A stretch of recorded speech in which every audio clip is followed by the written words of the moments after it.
Well, we got a winter storm on the way. The snowblower needs some love, but it's really cold. Gonna be, but it's cold in here. So let's go ahead. Let's get the kerosene heater fired up, shall we? And then we'll get started. I'll get you backstory why we got to work on the snowblower.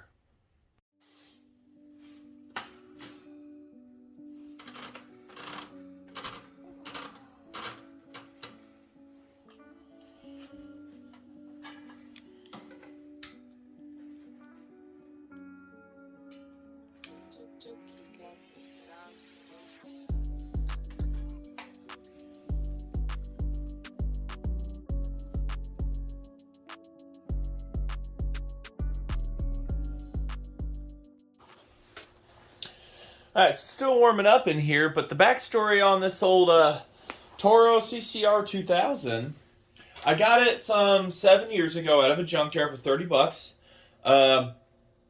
The carburetor bowls and bits and everything were in a bag, so I presume it went to somewhere, and the cost to fix something was going to be more than what it was worth, so it ended up there.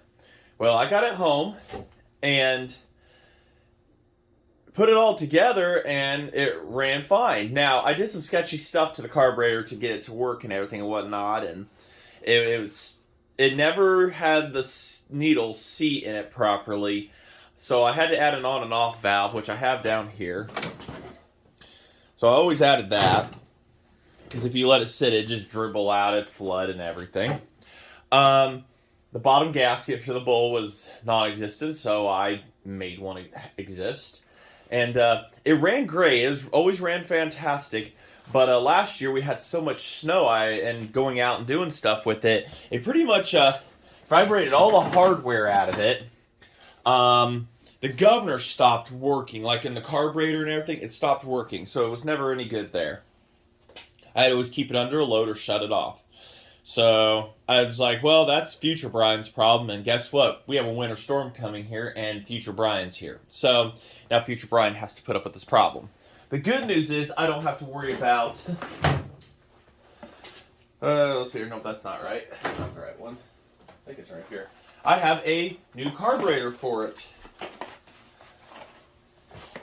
with primer button and everything. So we've got a brand new China carburetor for it. Hopefully it's going to work, because it's kind of gotta.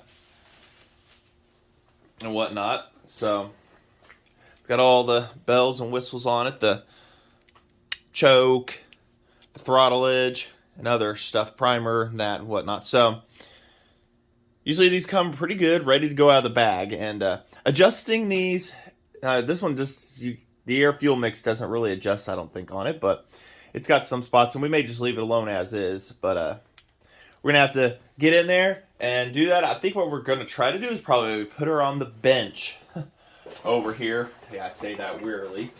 Put her on the bench and get her up there so we can see what we're getting into here. I'm using a new camera stand too, so getting it height adjusted and everything. And when I does all three legs right on the other one, which I've had to retire, it's just broken. It's seen better days. So, alrighty, let's go ahead and keep warming up in here. That'll just keep running and whatnot over there. Those fans are nice. Get yourself one of those kerosene fans if you run one of these.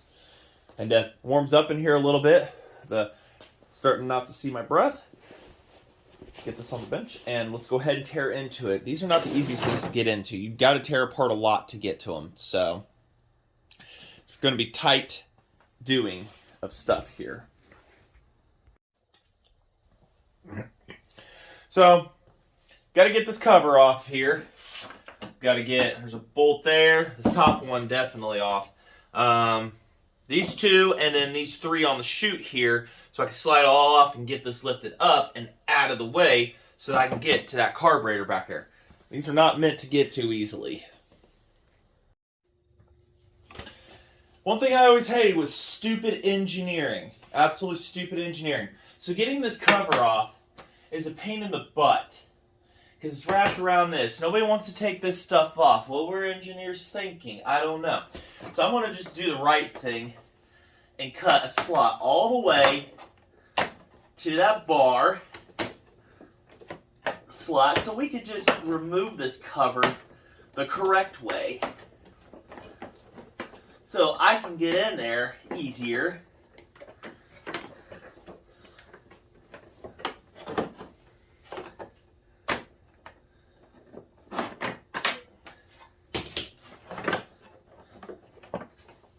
Now, I just cut you. I didn't get you all the way cut. So we're just gonna cut this to where you can just like get off of there. There, see? I don't understand why they have to overthink something. Now we have much easier access to stuff. And I already unbolted this. Don't ask me how it all comes off. To get to this carburetor down here. Let's see here. Maybe to be able to... We're still going to keep the on and off valve for it, just to be safe. Still going to run the fuel line external and whatnot. But I need to undo valve over here, screw for that. And we can get this in full access to this carburetor, which actually we get to it right here. This is what we're digging 7 miles for. That guy right there. So we got to get that off. Easy enough, right? Well, like I said, we'll see if we can toss it on the bench. We may just work on it on the floor here. It's only 2 bolts right here. Just boof, boof, take them. Comes out. Then we put the new one on and stuff. And I'll show you my sketchy stuff I was doing back in the day. Alright. So, get these off. And they're metric. So I wouldn't expect anything less because... Well, that was everything. Everything was going to metric back in the day.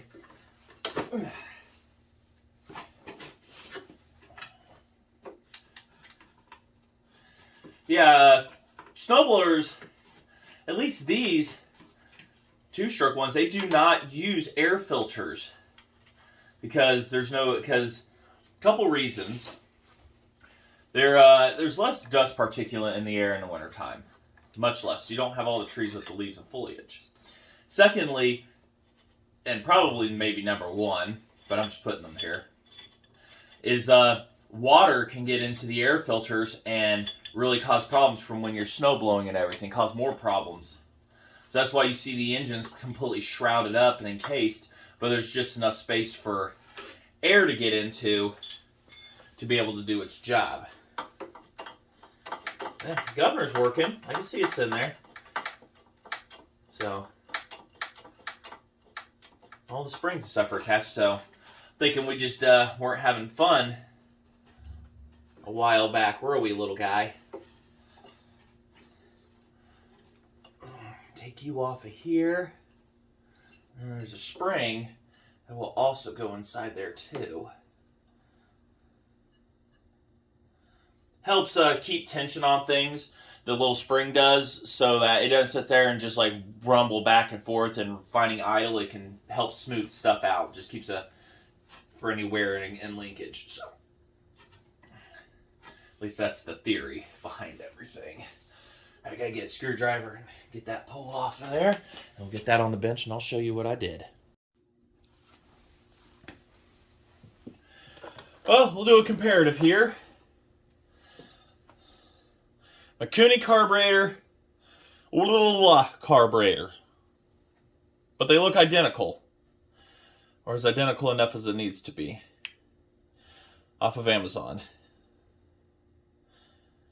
So, things look there. Look the same linkage-wise. Barb, mixture, stuff like that. So, they're looking the same. That's good. Got a spring thing there. Okay, yeah, those are just limiters. Okay, we're good. So, back in the day, what old Brian did was, that's how I managed to make a gasket. It's all I had laying around. It was an old pump diaphragm from something. So, slapped it on there, and it worked fantastic. But as you see, the seal over time was starting to fail around this, around the bowl, around this, and everything. And these were the components that were inside the bag. You know, somebody had gotten into it, said this is a problem, it ain't gonna work. Well, that old gas in it. Despite I ran the gas out of it last year, that was a primer. Yeah, it's the primer. So primer still have fuel. I run it out of gas every year. That's one thing I do with this piece of equipment right here. It's never let me down. I've put fuel in it, fires up, runs fantastic. So what me doing is doing that and everything. Making sure that holds upside down, seals. It's good. And then this way.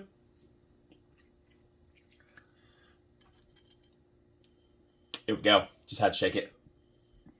In and out. Seals. So, slap that on there.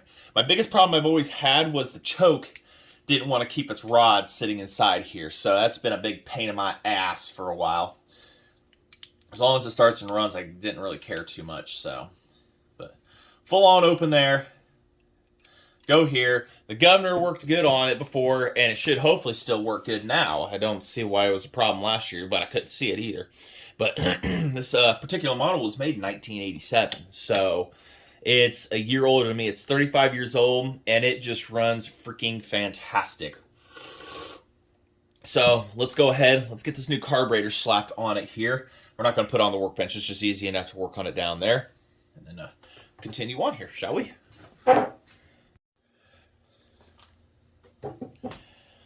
Of course, the gaskets for it. Definitely want gaskets. Kit came with the carburetor, fuel line, holder thingamajigs, new primer bob, which we'll probably put that on there. And all important gaskets, which they look the same. So, but I only actually really need the one. And that's between the carb and the engine. Intake, however they want to call it. If I can get just one out of this kit. Okay, there's 3. I don't know why we have so many. Oh, that's right, because there's also an intake adapter, but I've never taken that off since I owned it. It's always sat on there, so I doubt it's a problem when it comes to sealing. So what we're going to do is we're going to wipe surfaces clean with our thumb. And then we're just going to slap this back on here. Zoom you guys in a little bit. Maybe we'll rotate. I know my editing skills ain't the greatest in the world. I try. I really do. Probably going to be in the way most of the time here, but got to put our linkages on. I'll bring you down. Let's try to get you guys lowered here. Forgot, I bought a brand new work light. One of these things. Magnetical, and guess what the exhaust is made out of? Terrible steel. And there's not a good foothold spot for it either. It just, whatever. That might work. There we go. Just light up the situation at hand here. So, get our 2 bolts here. And my foot back there. Clean that crud out of that.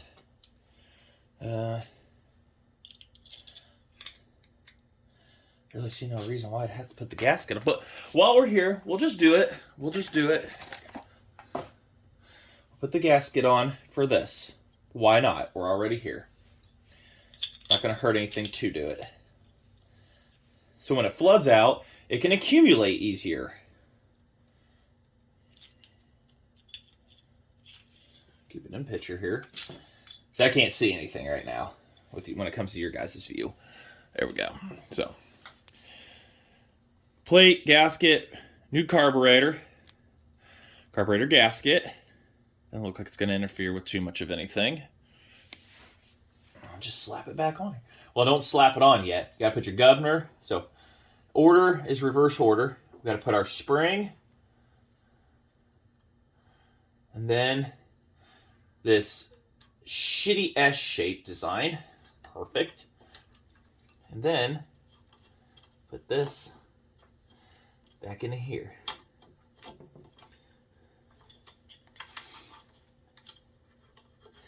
Yeah, I know you shouldn't procrastinate and excuse me, procrastinate and wait till the last second to do this, but I've had the carburetor for quite a few months and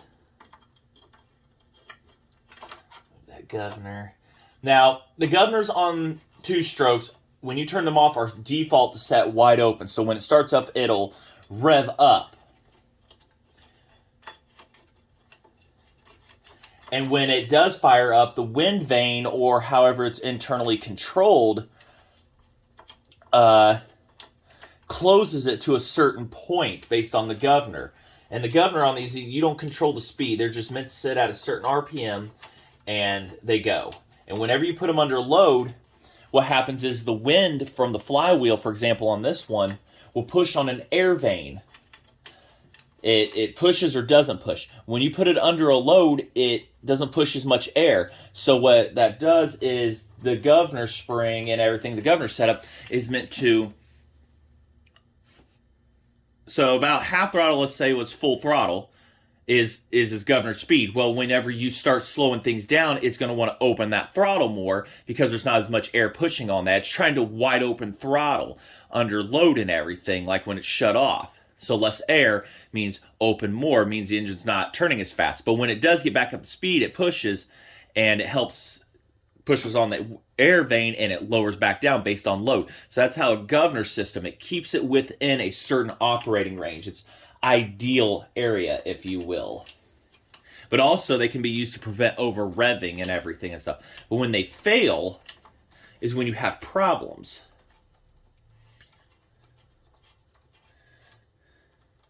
Because some of them are governed to prevent over revving, like some chainsaws I had that were from the factory. They would be governed at 9 to 10,000 RPM.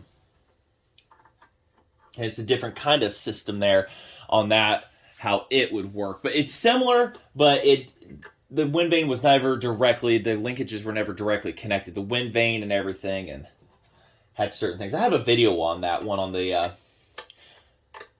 Model 55 on how I did that. But on these, that's how that works, is it's all directly connected. So it's wide open throttle now. When it would turn on and run, it would sit within a certain range. And then as you, under more load, less engine, it would try to open up more to keep maintaining that based on the engineers and how they decided to do shit that day. So I think this one's about 4,500, 5,000 RPM. And I'm not touching the idle screw or anything like that on this one. It's generally they set them pretty good. If it does turn out to be a problem, then I'll get in there. But these little carburetors right here, they do pretty damn good job of doing stuff. So yeah, I don't know really with the idle. I mean, it could idle and stuff. I guess idle could be like that, but mixture and everything, they really kind of get them generally set right on the nose, right on the money on these, which it's just a big surprise. So make sure you torque these down pretty good, because you don't want to be back in here twice. You don't want it vibrating loose. We'll go ahead, we'll get our new primer button and everything set up into here.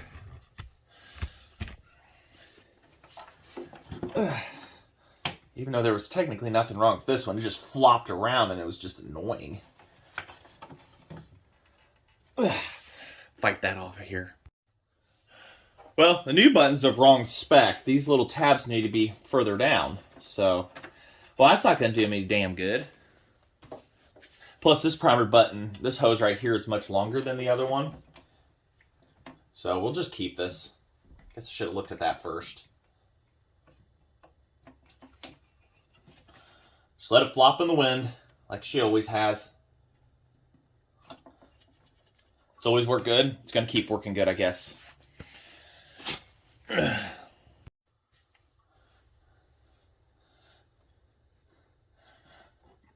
Fuel line will hook back up in a bit. That's good. Please work. Don't want you blowing up. Snowblowers are expensive. And the junkyard I used to go to for these, they no longer, it's a different owner and everything, so I don't know if you can even run around them anymore. Run around that place and do as you really wanted to back in the day. Gotta pull this out. Come on, pull start. How did I do this? I don't know. Does it go on the inside? Does it? It does indeed. Sorry, we're gonna hide our work. Like in school, it's show your work, Jimmy. Well, now it's hide your work. Alright, so get the choke hooked up, which is just a rod that goes down into that spot we talked about earlier. And all it does is just push, pull in and out, and it's a complete piece of garbage. May just have to wire something up on my own time. It was just always a complete piece of garbage. Get this pushed through a little more. There we go. I'll put that there. If you guys can see anything we're doing. And the fuel line, route back through where we bolt everything officially up and go full dumb there. See, it went through, and now the barb doesn't want to come through, so I'll just push it through separately. I feel like it's difficult.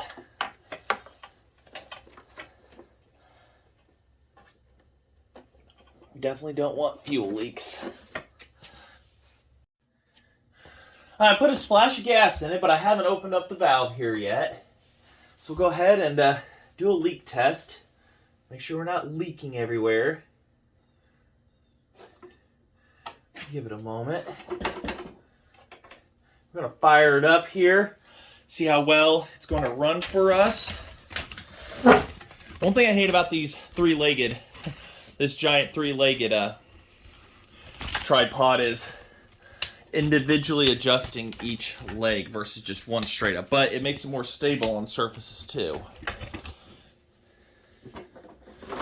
See if she's going to fire up for us or it's going to be a pain in my ass. Just like this choke. It's an everlasting choke. I just can't even with it some days. Fight with it here. Need a piece of baling wire. And that'll just be my choke from there on. The way this one. There we go. So choke's on. Turn it on.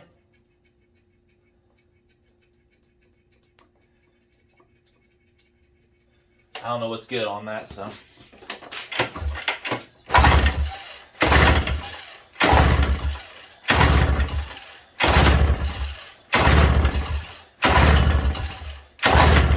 Kinda wants to.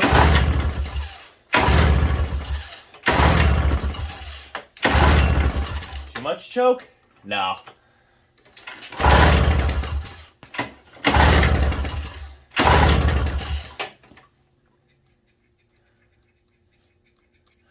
I don't know how the hell this primer works.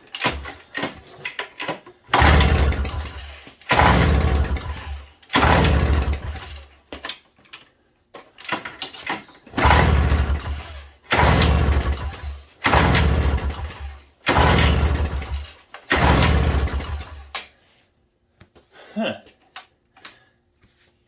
Check for spark and stuff, I guess, right? So I had a minor fuel leak. No biggie. Turned off the kerosene heater just because. So I put a cheat shot down. It fired over, so spark ain't the issue. The choke is out again. I pressurized the fuel system with my mouth. New fuel line because it was leaking out the carb if I didn't mention that already. So.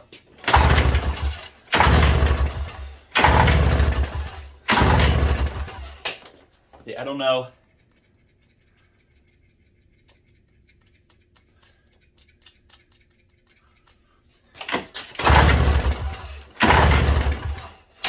Put another cheat shot down her.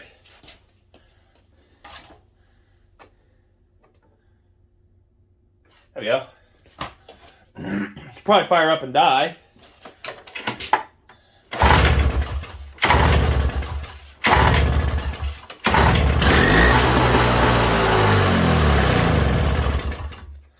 Not getting fuel is what she's saying. Still leak? No, not leaking fuel. Definitely no, we're not. Just from everything. We already pressure tested the carb. I'll get under there and I'll have to undo the screw and see that little bleed screw that we showed earlier. Undo that and see that is a problem. If there's fluid in the float bowl or not. We'll figure out. Try to figure out where the primer, if it's working or not too.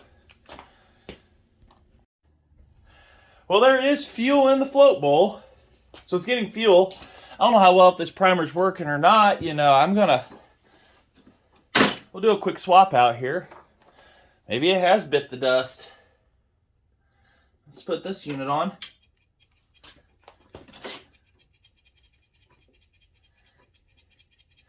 Kinda nothing squirting out or doing anything spectacular anywhere like it used to. Choke is on.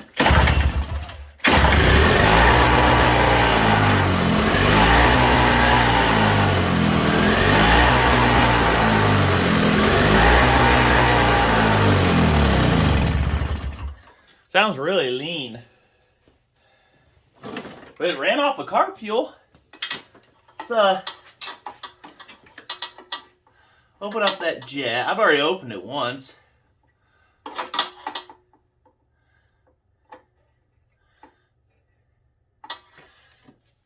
Yeah, it was sounding lean there. Choke is on.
Yeah, running real lean. It only runs on choke. I'm turning the jet in and nothing. Turn the jet out, nothing. Huh? You know. Probably one of those you get what you pay for kind of things. Running real lean. I mean, I'm trying to turn it in. Of course, it's vibrating everywhere. Give this car a 0. Carb 0 rating. May have to rip the guts out of that one to put inside of this one.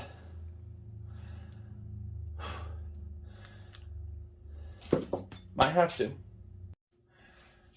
Yep, you guessed it. This carb is running very lean. No adjusting the mixture screw is doing anything for it. So I don't know if the needle needs adjusted or what. But not even the primer's working. So I'm just have to take it off here again. Figure out what's wrong with this carburetor. It's just a nightmare now. It smells like clots in here, but alright, let's get that ripped off real quick. Reverse process of earlier. So, sat here for a moment looking at it. Why isn't this primer priming? Well, it has air that impulses around certain areas to pump in one way. Don't think this gasket is sealing, which could have been causing our air leak. So if that gasket doesn't seal, it wasn't able to prime. So I was pressing against the gasket, and now it primes.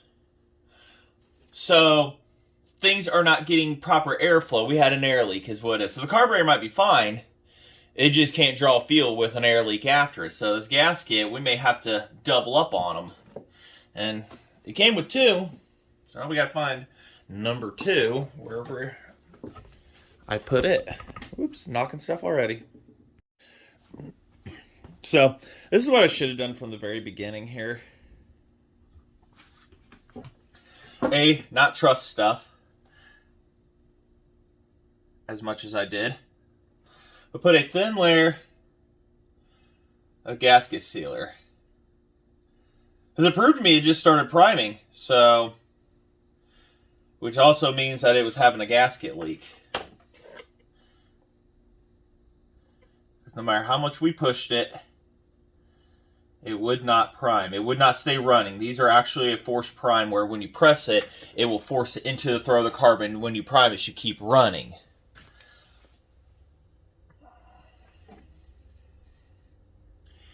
Should not need to actually double gaskets on this if I just put a little bit on the engine over here, let her stack up, and then we'll slap her back on. All right, no choke this time, but I know we're not leaking fuel everywhere, are we? No, that was from that. Okay, so fuel's on. Feels something. Yeah, okay, it's on. I can hear that squirting now, so that means the gasket's sealing. Turn this on. You should get something in the effect of running.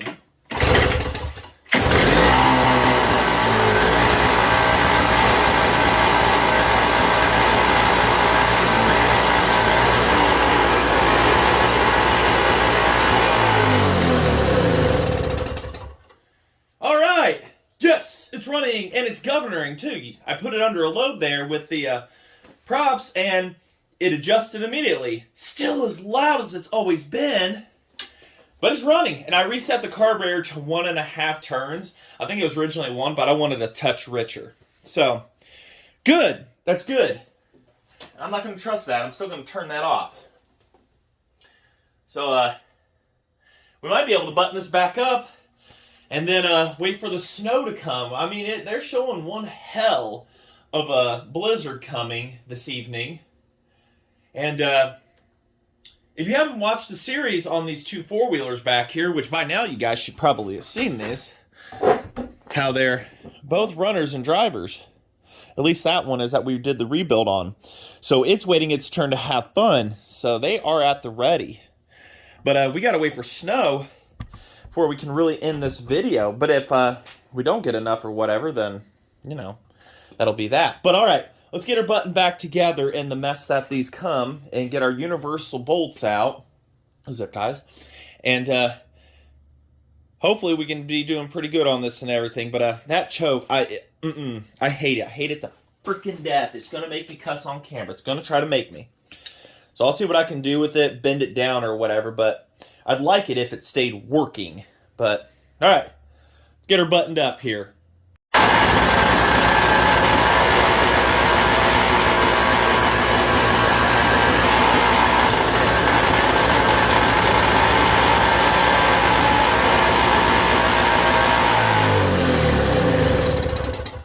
Put my hearing protection on this time for that. I just wanted to make sure we're all good and everything.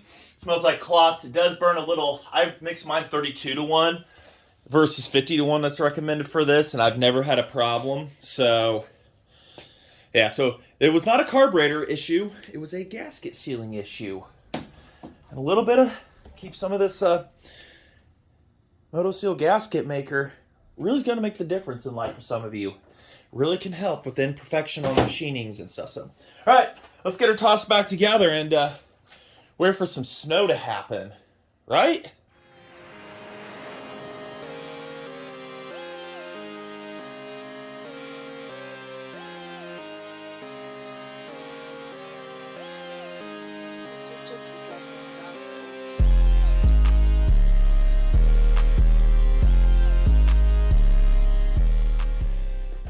So one little thing, I don't know how well of it is as a trick, but you take WD-40 and you spray it around open flames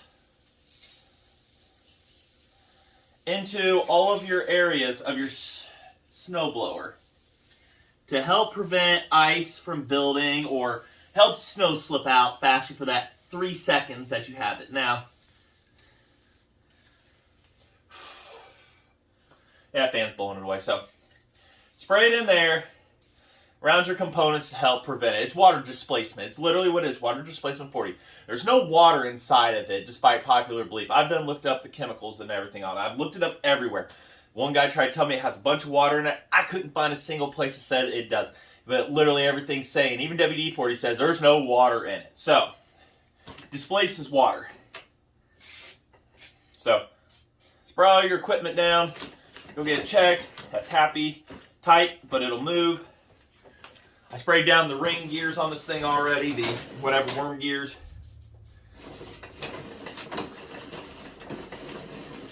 Everything turns nice and smooth. The tires down here. So everything seems and appears to be happy. A very loud vehicle out there. Truck, something. So let's go ahead and fire it up one more time with hearing protection on. Make sure everything's going to be ready, set, go. Make sure all tools and flying objects are out of the inside.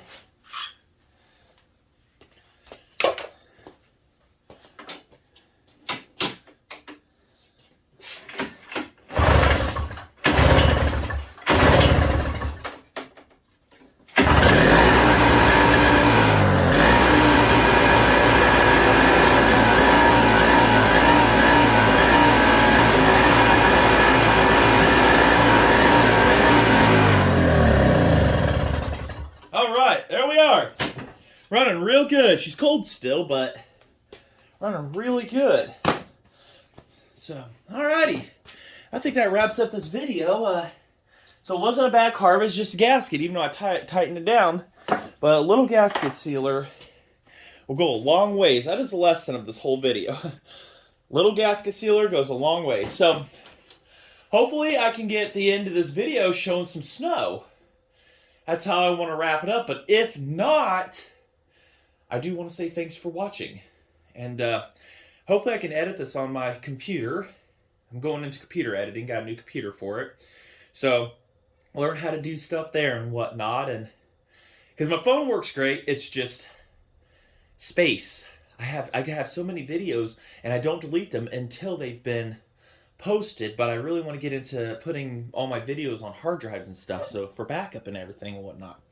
So, but yeah, just want to say thanks for watching, and if you like what you see, like, comment, subscribe. We've got a lot more stuff. We still have the Max coming up. I post on my Instagram things that you may not see. You will see ahead of time and everything, and if you didn't see it, we're going to put a tune pipe on one of those Pro Max 700s, one of the twins. But it's going to get blistering cold. We're going to have like -30 wind chills starting here coming real quick. So I don't know how much I'll be able to get outside and do stuff. But hopefully you enjoy this video. And if you got friends that like watching small engine repairs and need help or whatnot, want to get started into it, get into it and dig into these kinds of things and whatnot. Like I say, snowblowers are expensive. I paid $30 for this, put my own little hard work into it years ago, come back. I need to do a little bit more work again 7-8 years later, and here we are. You know, new carburetor, and figured out what the issue was and stuff like that. Just real simple. But, yeah. So stay humble, stay safe, everybody. At this cold and whatnot, probably by the time you see this, the cold's gone, but you can relate. I'm in Indiana, and we're about to be getting it here soon. So, all right, I'm muttering, I'm rambling on. Say thanks for watching.